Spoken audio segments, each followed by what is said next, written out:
I've got to start with how are we doing, Rocketeers? So Rocket Race, well, it's my passion and it's my baby to begin with. So Rocket Race came about so years and years and years ago. So I'm ex-military, ex-forces, and incredibly proud of that. And I got injured while I was in the forces and couldn't do anything. Was told I'd never run again. Massive depression, PTSD, all that sort of stuff. So I used to love running when I was in the forces, used to love it, and used to love the obstacle courses, used to love all that sort of stuff. And started running, started training, and became World Masters Heavyweight Champion. Did that, and it was a massive life-changing event for me. Obviously, I've been running obstacle courses in the army for forever. I signed up to a Tough Mudder, and I was just blown away. I was nervous for the first time in a long time. You know, I go in the ring, boxing. I'm a heavyweight. I'm a small heavyweight. I go in against these massive monsters, and I'm like, yeah, come on, bring it on, you know. And all of a sudden, I'm stood on the start of Tough Mudder, and I'm shaking, and I'm thinking, I'm well out of my comfort zone here, and I just loved it. So I ran for years. You know, I was one of these people that runs Tough Mudder and runs Spartan. Do you do OCR? What's OCR? I'd started my own boot camp. I'd turned my back on all of that, so I became a support worker for young people to get young, and that's what I still do now for a 9-to-5 job, because I was at Army PT and all that sort of stuff. So refreshed all my my PT qualifications, opened a boot camp, opened a gym, and then I ran my first independent, what I call an independent OCR. It was a race. It's no longer around, as unfortunately many of them aren't. It was called Dash of the Titan. As I'm running it, as I'm taking in, I don't know whether it's about the kind of person that I am, as I'm taking in all the elements of this event, I'm getting into Muddy Duck's head. I can, all of a sudden I'm feeling him, and I understand what he likes and what he doesn't like, and this is a course that's been built from the heart, and I can feel this as I'm running it. So anyway, so then with my boot camp, I signed up a group of, there was 38 of us that all wanted to go and do the first Tough Mudder. So I'd signed them up, and they were all very, very nervous, and I'd said, look, you know, don't worry, I'll train you. This is my job. I'll teach you, I'll train you. So I created over down the road where my gym, only down the road from here, from Tuma Farm, I created this training platform. And we set off from outside my gym, and we were jumping over walls, and we were running through rivers, and I'd hidden a load of tyres in a corner of a farmer's field, and we were picking up tyres, and we were doing a tyre carry.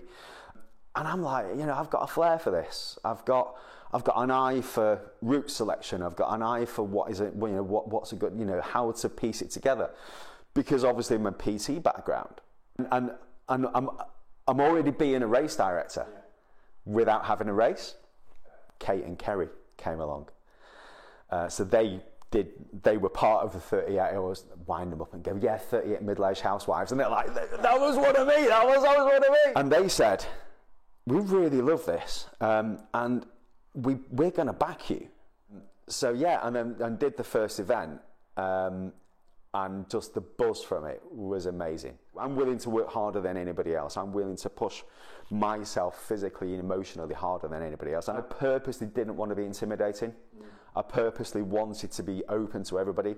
Secretly, we're quite brutal, because I like a bit of brutality, So it's challenging race. I've done it. It's still challenging. We're always going to challenge people. This next one, the course design that I've decided that I've put something in there that I think a lot of people are not going to lie. It's very challenging, very, very challenging mentally.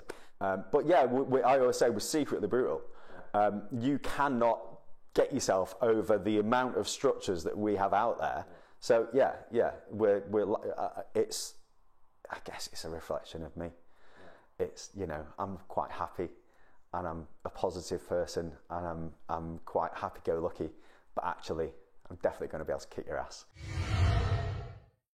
Challenger Games, really, really interesting one. We've moved Challenger Games to the finals to next year, to 2020. It's really, he's laying down the gauntlet. Yeah, I'm calling people out. Challenger Games is the event, the fitness event that I would want to sign up for. So it's brutal, and I mean really brutal. and there's no place to hide, which is scaring people, which is exactly what I want. Guess what? All the people that I see going, oh, smash this, did that, they've not signed up for Challenger Games. Okay, so free to pre-register, but you've got to do it by this date. You register your interest by then, and last time out we had 542 went and registered. Yeah, so the first qualifying workout is released. Okay, and you go ahead and you do the first qualifying workout and you produce your evidence. So we have qualify 1 goes out and we have 30 days. Prepare for everything, expect anything. This month I've mostly been doing double unders, you know. And then workout 2, you then have your month to do workout 2. The top 250 then get the invite to join the Challenger Games. And then you've got 3, 4, 5, 6 months to train. Yeah, and when I say train, I mean train. And then we get to the day. So the day 1, it's a round robin, 10 stations, okay? A couple of those stations are forced rest. 2 of those workouts you already know because they were the qualifiers. Yeah? So we use the qualifiers, and then of course you've got the rest, which are, again, brutal. So we've got a whole thing going with Concept 2, so we're using things like ski ergs, we're using things like, like rowers. Look at the CrossFit Games. Yeah, so we've got Olympic bars, we've got kettlebells, we've got tyres. We've got a big tent and a bar. We're old school. So the next day, I handicap people, the weight people. It's basically a straight out drag race to the finish line. And we've put together a £2,000 prize purse. So the qualifying process starts in October this year for next year. We are what we are. And if you don't like it, you don't like it. If you do like it, come on board. We've got big open arms and we'll give you a massive hug. I can guarantee you're going to have lots of fun and there'll be twists and turns and it will be a friendly event because I don't know how to put on an event that isn't friendly. I can guarantee it. The OCR scene at the moment is at a crossroads. I personally think the OCR scene is really, really healthy. It's with anything. So there was the boom. And then after the boom, there's always a process where it all just sorts itself out. It's definitely splitting, and I think it needs that. It's the same as the running scene. You can go to the Great North Run, and Mo Farah is going to win it, yeah? But there's also someone dressed as a chicken. Do you know what I mean? So and that is absolutely fine. We're all seeing the rigs, and it's a ring to a nunchuck to a hand grenade to a samurai sword, and you lose your fingers, and to a barbed wire, and why 5% of my Rocketeers can do that. So why do I spend my whole race budget on building one of them? All the events turn into rig events, and I'm not. There's a place for it. Just that place isn't Rocket. There's nobody prouder than me when I see Team UK going out and racing on the day. The last World Championships, unfortunately, I was working, but there's nobody prouder than me to see it at nuclear races, and I was working, no work got done. I was literally glued to the live feeds all day. Immense pride. I'm really proud. I want everybody to achieve. But you're not going to get 10 rigs at Rocket. The same as you're not going to get 10 rigs at Grail Quest, Battle of Lansdowne, or these they are all great events. But they're not championship courses, and that's fine. So there's this split, yeah. There's this split, and I, personally, if I was a competitive racer, I would want to come back to these kind of events, just to reignite my love for the sport. OCR is also a transitional sport to a certain degree, in the fact that people go through OCR. So the amount of people that will do a couch to 5K and then go and start park run, and then go from park run to an OCR and go through a few OCRs, and they'll do a 5K OCR, then an 8K, and they start getting fitter, and then they'll do a half marathon, trail run, and then they'll buy a bike, and then they'll start triathlon, which is all great, which is all fantastic. And then you get people that get into OCR and race every weekend, and within 2 years they're burnt out, and then do nothing. You know, they'll sit on their arse of a weekend or go to the pub and go and watch the football, and that is what we definitely don't want. So because of this, OCR as a sport needs to be continually recruiting. And yeah, you know, I don't really advertise at all in the OCR scene, but we always say we pop more cherries than any other event, because 90% of who run Rocket are newbies. And I love it. I love starting people out on the journey. I knew I made it the other week. I was in a pub. I do have a social life. In a pub, and we were chatting away, and this person said to me, "So what do you do?" And all my mates always rolling. I go, "Oh God, here we go. He's going to talk about Rocket now." And I went, "I'm a race director." "Oh, what kind of races?" And I said, "Obstacle course racing." And they went, "Oh, you mean like Rocket?" This is the moment. yeah. Because of course everyone goes, "Oh, like Tough Mudder." Yeah. "Oh, you mean like Rocket?" I'm like, "Yes, I am Mr. Rocket." We need a governing body in the UK. So this is the political bit. I know I could, if I could just draw up a plan. I know the people that are put in place, and we can all name the team, you know, the team around that, and a UK championship. And actually, you know, I've put out there a few times about my vision of a UK championship. So my vision of a UK championship would be, so let's say we get 10 qualifying events, right? And each qualifying event has to submit 4 obstacles. 10 events, people go off and go and run these 10 events, and they all qualify the qualifying criteria.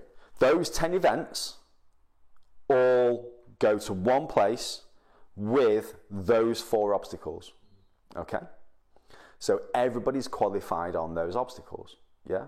So the final is made up of everybody's, you know, 10 events, 40 obstacles. But the point is that right at the planning stage, so your figurehead at the top goes, right, race 1 to 10, give me your obstacles. Right, try again, because you've given me 10 rigs. Yeah. So what I want, so I like your rig, we're going to keep your rig, and I like your monkey bars, we're going to keep them. Come back with more obstacles. A sandbag carry, because we need them, and a net crawl, because we need them. And we all go to wherever, a central location.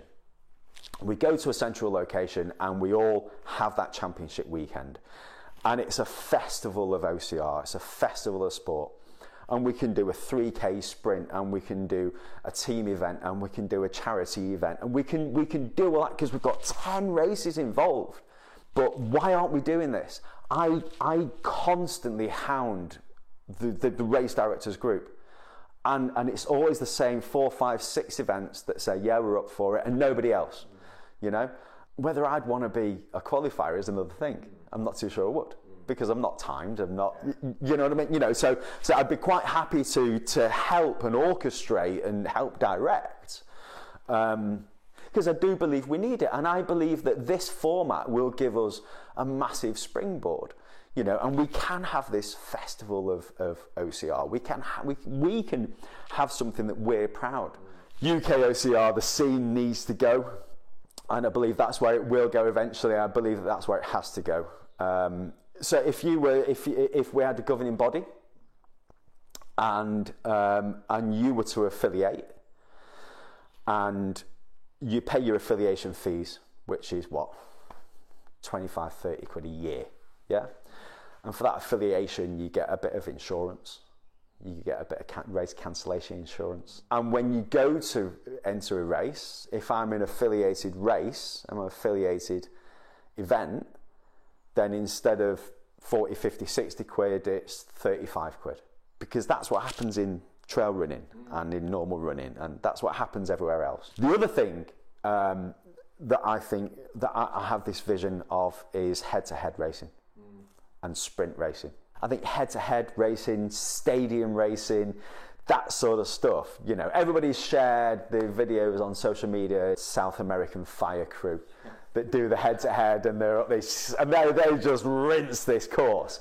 You know, that would be what an amazing spectacle. You know, what a brilliant spectacle that would be. It's a huge world, and it's as big as your imagination, and that's why I love it so much. OCR's here to stay.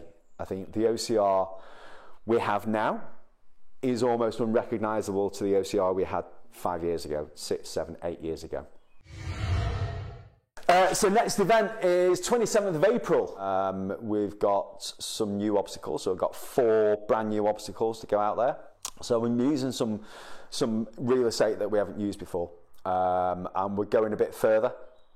So if I say it's 8K, it's 8K. We're almost sold out again. I can guarantee you're going to have fun. I can guarantee you're going to have a great course in front of you. I can guarantee you're going to make friends.